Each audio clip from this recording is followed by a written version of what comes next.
Hello friends, my self S के डिग्रवाल। और इस वीडियो के अंदर आज अपन एक न्यू टॉपिक के बारे में डिस्कस करेंगे।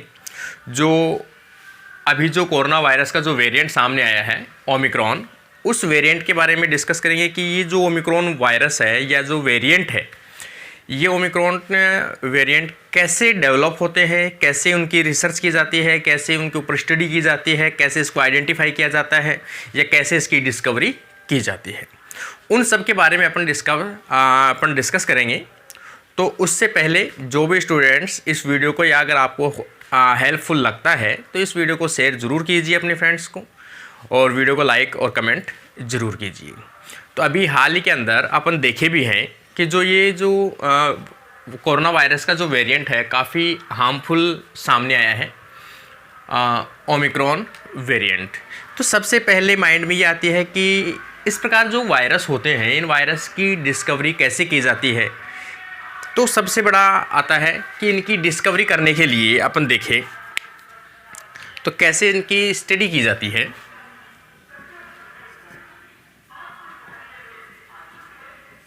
स्टडी कैसे करेंगे अपन, जैसे सबसे पहले से जो वायरस है, जैसे ये वायरस है,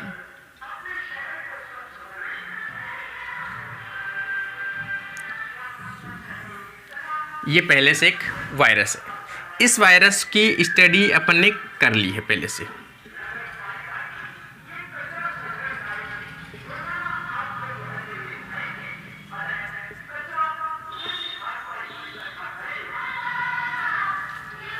ये कोरोना वायरस है।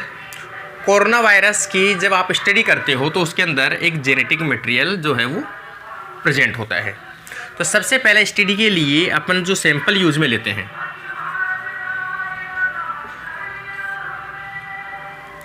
उस सैंपल से अपन क्या आइसोलेट करते हैं, उनका genetic material.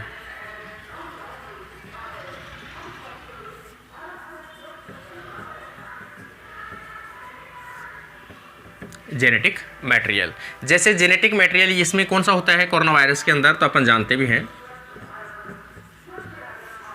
RNA is a genetic material in corona virus. तो इसके अंदर जो आरएनए है, इस आरएनए को सबसे पहले आप क्या करते हो, आइसोलेट करते हो।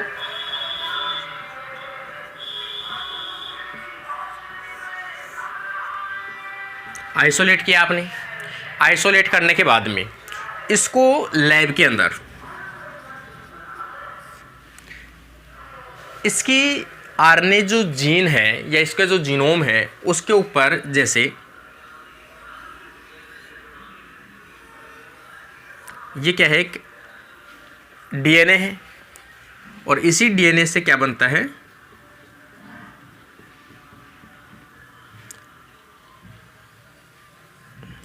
ये आरएनए है।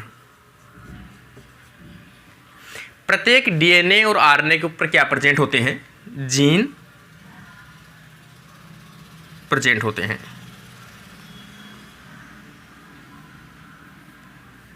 इस प्रकार से प्रत्येक जो जीन है,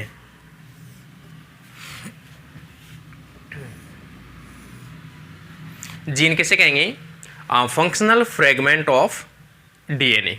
किसी भी आरएनए और डीएनए का जो फंक्शनल फ्रेगमेंट है, दैट मीन्स प्रोटीन फॉर्मेशन करने की उसमें कैपेसिटी पाई जाती है, तो उसे अपन क्या बोलते हैं, जीन बोलते हैं। तो यहाँ पर एक जीन का अपन एग्जांपल लिया है। जीन किससे मिलकर बना होता है, तो यहाँ पर जीन की अपन देखें,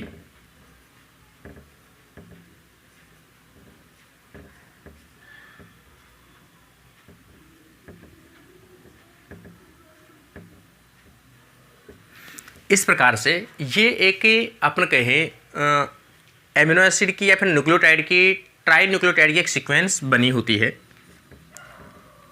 इनकी बनी होती है, और इनको अपन क्या बोलते हैं, कोडोन। ओवरऑल कहने का मतलब ये है कि जब किसी भी सैंपल को आप आइडेंटिफाई करते हो, आरएनए को, उस आरएनए की क्या करते हैं अपन, कोडोन को सीक्वेंस की जाती है, कोडोन की सीक्वेंसिंग की जाती है।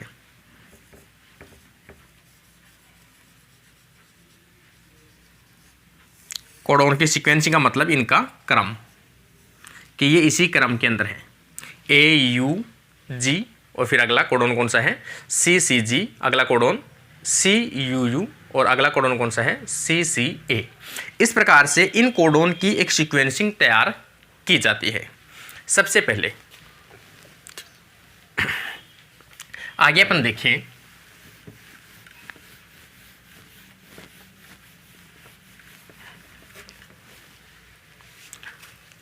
अभी तक अपन देखें कि जो कोरोना के अंदर अल्फा, बीटा, गामा, डेल्टा, इस प्रकार से काफ़ी ऐसे जो वेरिएंट्स हैं वो मिले हैं। अब जो न्यू वेरिएंट है वो इनके अलावा जो मिला है वो कौन सा मिला है, ओमिक्रॉन,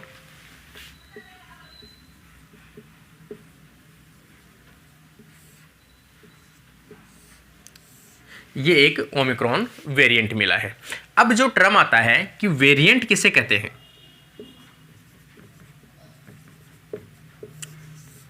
कि नए नए वेरिएंट मिलते रहते हैं, तो वेरिएंट की स्टडी करना, किसी भी वायरस के वेरिएंट की स्टडी करना, उसे अपन किसके द्वारा करते हैं, तो वेरिएंट हंटिंग के द्वारा उसकी स्टडी की जाती है, वेरिएंट हंटिंग।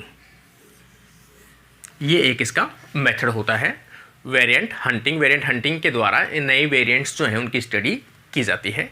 इसमें जो वेरिएंट हंटिंग है वो एक काफ़ी कॉम्प्लेक्स प्रोसीजर है, कॉम्प्लेक्स मेथड या प्रोसीजर है। सबसे पहले अपन देखें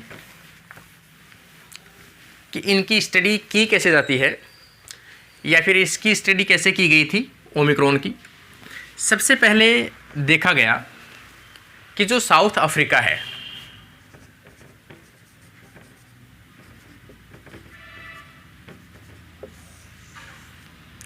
साउथ अफ्रीका में कुछ ऐसे या फिर अप्रोक्स 77 पेशेंट जो थे जिनको क्या था, हेडेक था या सरदर्द था या किसी प्रकार की उनको थकान महसूस होती है। इस प्रकार के केसेस जब सामने आने लगे तो इन पेशेंट से 77 क्या लिए गए, सैंपल लिए गए। इन सैंपल की क्या की गई, स्टडी की गई।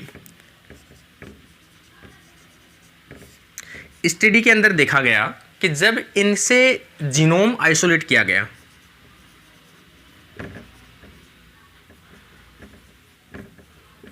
जीनोम आइसोलेट किया गया और जीनोम आइसोलेट करने के बाद में उस जीनोम की क्या की गई सीक्वेंसिंग।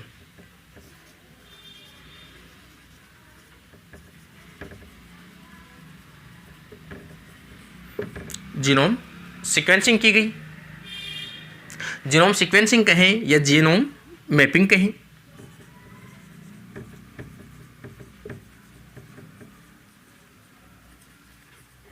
जीनोम सीक्वेंसिंग या जीनोम मैपिंग की गई। जब जीनोम मैपिंग की गई तो इसमें देखा गया कि एक जीन या कुछ जो पार्ट है जीनोम का, सम कोडोन या जीन मिसिंग, इनमें से देखा गया कि कुछ कोडोन जो थे वहाँ पर वो मिसिंग थे। इसका मतलब इनकी सीक्वेंसिंग की जब सिमिलरिटी, जैसे अपने पास ऐप होते हैं उनके द्वारा अपन सिमिलरिटी कर सकते हैं किसी भी दो जीनोम सीक्वेंसिंग के दौरान। तो यहाँ पर आपने क्या किया, जो कोरोना का जो सीक्वेंस है, जैसे कोरोना का सीक्वेंस ये है, इसमें और जो नया वेरिएंट इन्होंने जो देखा है अभी, जो इन्होंने सैंपल कलेक्ट किया है, इस सैंपल का जो देखा ये जीनोम सीक्वेंस ली इसकी, इनमें से यहाँ जो सेगमेंट जो था यहाँ पर वो क्या था, मिस था। मतलब हल्का सा इसमें वेरिएंट देखने को मिला। जब इसकी स्टडी और अधिक की गई तब पता लगा कि कोरोना से कंपेयर करने पर इसमें लगभग अब तक अप्रोक्स 30 म्यूटेशन हो चुके हैं। कितने म्यूटेशन हो चुके हैं? 30 म्यूटेशन हो चुके हैं। और म्यूटेशन किसे कहते हैं अपन? किसी भी डीएनए या आरएनए के न्यूक्लियोटाइड सीक्वेंस में जो कोड होते हैं, जेनेटिक कोड होते हैं या न्यूक्लियोटाइड होते हैं, उनमें मिस होना या किसी भी प्रकार के चेंजेज होना जिनके कारण से उनके प्रोडक्ट पे इफेक्ट पड़ता हो, तो उसे अपन क्या कहते हैं? म्यूटेशन कहते हैं। तो म्यूटेशन का मतलब क्या हुआ? किसी भी जेनेटिक मटेरियल में होने वाले अनवांटेड चेंजेज उसे अपन क्या कहते हैं? म्यूटेशन कहते हैं। तो म्यूटेशन के कारण से यहाँ म्यूटेशन देखने को मिला, और म्यूटेशन देखने को मिला जिसके कारण से ये वेरिएंट अपने आप में एक नया वेरिएंट सामने आया। इस प्रकार से इसकी स्टडी की गई और ओमिक्रॉन जो है वेरिएंट वो सामने आया। नॉर्मल जो अल्फ़ा या फिर डेल्टा जो है, इनकी संक्रमण की रेट देखें अपन, ट्रांसमिशन की रेट देखें, तो ये इनकी अप्रोक्स होती है 6 से 8 पर पर्सन। एक पर्सन के द्वारा 6 से 8 संक्रमण किया जाता है, जबकि ओमिक्रॉन की अपन देखें तो कितनी है? 6 टाइम मोर। इनके बजाय 6 टाइम अधिक करता है। इसका मतलब ये अप्रोक्स जो है वो 1 टाइम पर 35 to 45 पर्सन को इन्फेक्ट कर सकता है एट ए टाइम। इसका मतलब ये जो ओमिक्रॉन है वो काफ़ी हार्मफुल है, काफ़ी डेंजर है, क्योंकि इनकी संक्रमण की रेट है वो काफ़ी अधिक है, जबकि इनकी संक्रमण की रेट है वो थोड़ी कम है। इस जीनोम में ज़्यादा म्यूटेशंस होंगे तो सीधी सी बात है कि जो आपने वैक्सीन तैयार की है, किनके अगेंस्ट में? इनके अगेंस्ट में जो वैक्सीन तैयार है, जो कोरोना के अगेंस्ट में वैक्सीन तैयार है, इनके ऊपर कुछ इफेक्ट करती थी। लेकिन हो सकता है अगर इसमें ज़्यादा वेरिएंट या ज़्यादा चेंजेस आए इस प्रकार से, तो हो सकता है जो अपनी वैक्सीन है उनका इफेक्ट इस वायरस के ऊपर ना हो। क्योंकि वायरस में जो वैक्सीन है, वैक्सीन अपन क्या करते हैं कि एंटीबॉडी डेवलप करते हैं उस वायरस के अगेंस्ट में। लेकिन इसने, ये जो ओमिक्रॉन है, इसने अपनी पूरी जो स्ट्रक्चरल चेंजेस हैं वो लगभग चेंजेस कर ली, क्योंकि 30 म्यूटेशन हो चुके हैं इसमें, और 30 म्यूटेशन होने के कारण से इसमें काफ़ी अपनी चेंजेस, प्रोटीन्स का फॉर्मेशन, प्रोटीन की सीक्वेंसिंग, सभी को लगभग इसने चेंज किया होगा। तो इस प्रकार से किसी भी वायरस की स्टडी करने के लिए इस प्रकार से अपन उसकी सीक्वेंसिंग कर सकते हैं। और दो जो सीक्वेंस हैं, उन दोनों सीक्वेंस को कंपेयर करके देख सकते हैं कि पहले वाले सीक्वेंसिंग और नई वाली सीक्वेंसिंग में क्या डिफरेंस आया है। तो सीक्वेंस को जब डिफरेंस करते हो तब नया वेरिएंट है वो सामने आ जाता है और उसको अपन एक नया नाम दे दिया जाता है। तो इस प्रकार से ये था ओमिक्रॉन के बारे में, और किस प्रकार से इनकी डिस्कवरी की गई है या किस प्रकार से इसकी डिस्कवरी की जाती है। तो आज के लिए अपना वीडियो यहीं समाप्त होता है। आपको अगर नॉलेजेबल लगता है तो वीडियो को शेयर ज़रूर कीजिए और लाइक और कमेंट ज़रूर कीजिए। Thank you friends.